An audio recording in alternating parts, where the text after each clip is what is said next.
کہ جد و جہد کی ایک خوبی یہ ہوتی ہے کہ وہ جذبے سے بھرپور ہوتی ہے.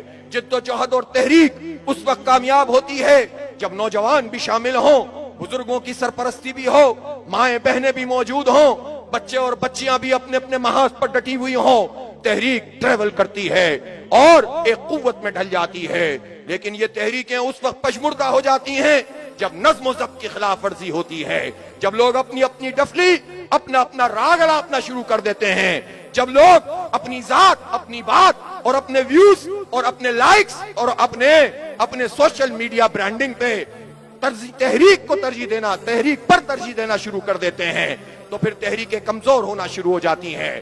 اس لیے نظم و ضبط اور ڈسپلن تحریکوں کو آگے بڑھاتا ہے. میں جماعت اسلامی کے سارے کارکنوں سے کہنا چاہتا ہوں، سیسا پلائی ہوئی دیوار بن کر ہمیں آگے بڑھنا ہے، مضبوط اور منظم ہونا ہے. یہ ایک تحریک ہے، اس کے لیے لوگوں نے قربانیاں دی ہیں. اگر سب اپنا اپنا کام کرنے لگیں گے تو منظم اجتماعیت آگے نہیں بڑھ سکے گی. اس لیے نظم و ضبط سے چلنا ہے، جذبے سے چلنا ہے، تحریک بن کر آگے بڑھنا ہے.